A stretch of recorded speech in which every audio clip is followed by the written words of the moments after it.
राधे राधे, जय श्री कृष्णा। आप सभी को मेरे इस YouTube चैनल पर हार्दिक स्वागत है, अभिनंदन है। प्यारे बच्चों, आज मैं आपको आहार नियोजन के बारे में बता रही हूँ। आहार नियोजन, जिसको हम आहार प्रबंध भी कहते हैं,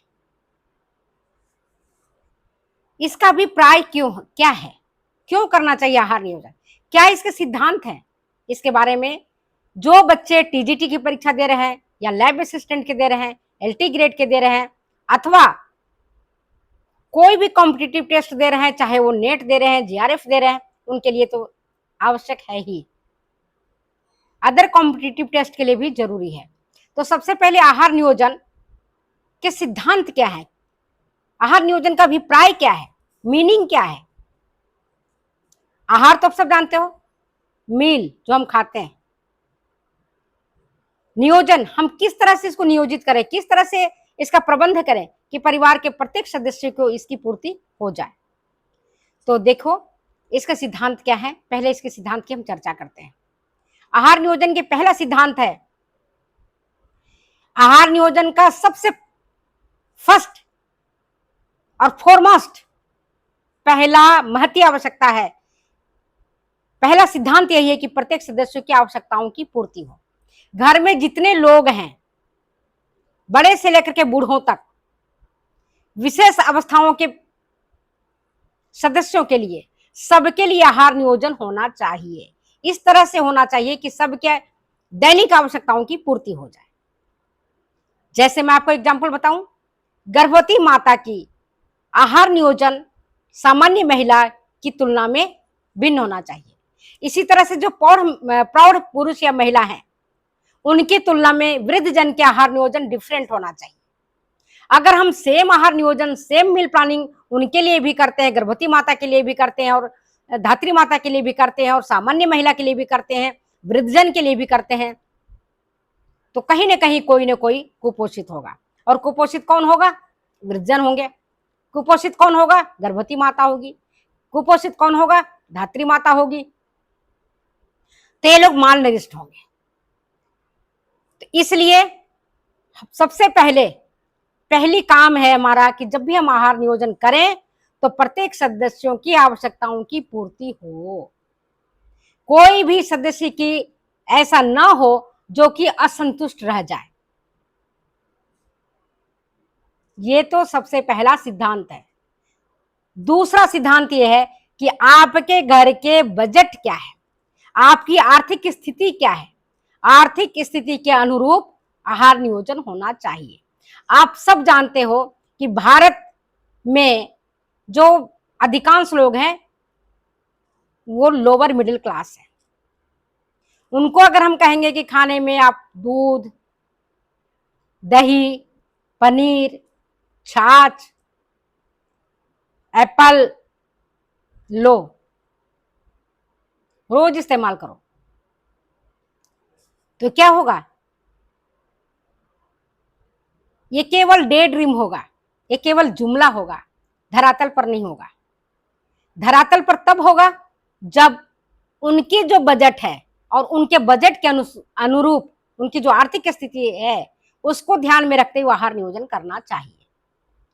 जिन लोगों के घरों में खाने के लिए दोनों टाइम दाल और रोटी की व्यवस्था नहीं है, वहां अगर आप पनीर की बात करते हैं, वहां अगर आप चीज की बात करते हैं, वहां अगर आप बटर की बात करते हैं, वहां अगर आप घी की बात करते हैं, वहां आप मांस मछली अंडा की बात करते हैं, तो बेईमानी साबित होगा। इसलिए परिवार की आर्थिक स्थिति कैसा है उसको ध्यान में रखते हुए हमें आहार नियोजन करना चाहिए। समझ गए?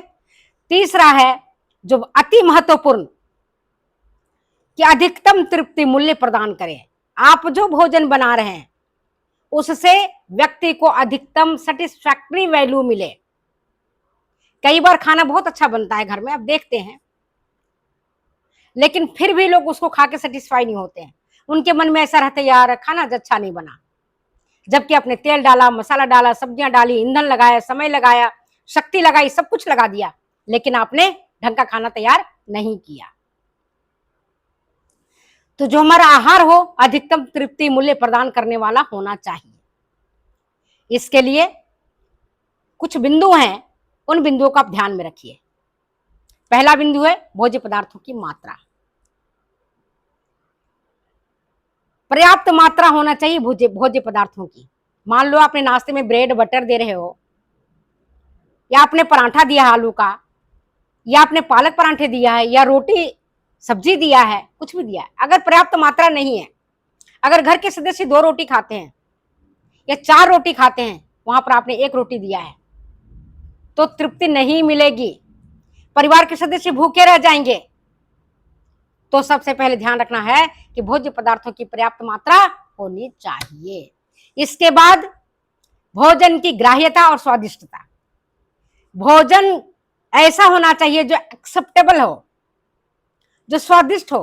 अगर भोजन स्वादिष्ट नहीं होगा तो खाने के बाद सेटिस्फाई लोग नहीं रहेंगे। अगर भोजन देखने में जला हुआ है, आधा कच्चा है या लिपलिपा है, उसका अलग ही रंग रूप है, आप नहीं खा सकेंगे, भोजन को ग्रहण नहीं कर पाएंगे, क्योंकि सबसे पहले भोजन पर हमारी दृष्टि जाती है।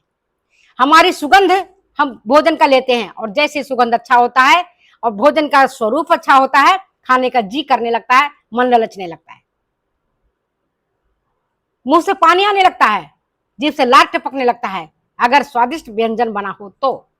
इसके ठीक विपरीत, अगर व्यंजन ठीक प्रकार का नहीं बना हुआ है, उसका रंग ठीक नहीं है, मान लो सब्जी आपने बनाई दम आलू, उसमें आपने हल्दी नहीं डाली,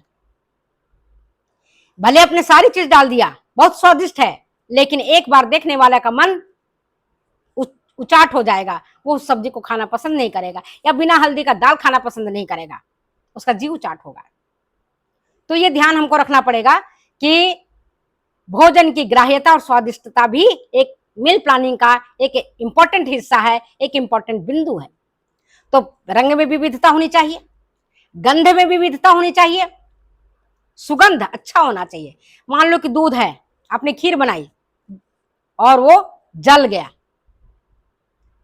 अब उसके जो सुगंध है वो पूरे खीर में आके मिल गया, अब आप खाना चाहोगे तो पर भी खाने का मन नहीं करेगा।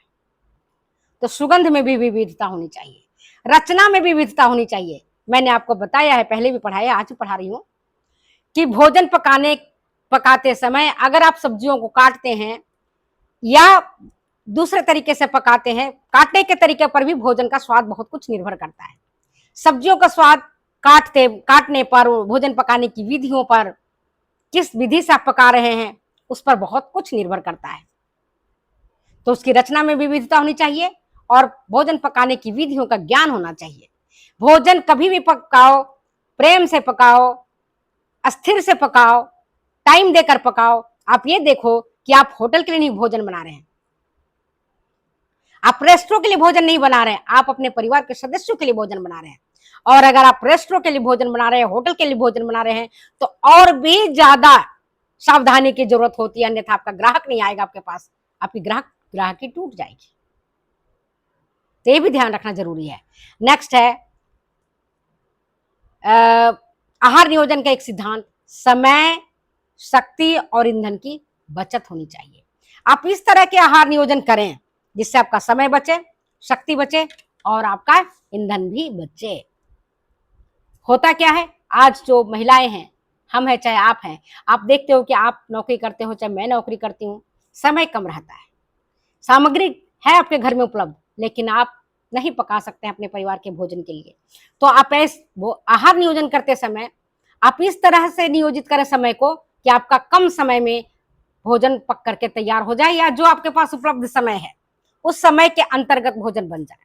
अगर उस समय के अंतर्गत भोजन नहीं बनता है, मान लो नहीं बनाया, तो आपके परिवार के सदस्य भूखे चले जाएंगे या बाजार में जाके खाना खाएंगे, जिससे आपको हानि उठानी पड़ेगी, आर्थिक हानि उठानी पड़ेगी, सेहत की हानि उठानी पड़ेगी, अन्य चीजों की भी हानि उठानी पड़ेगी।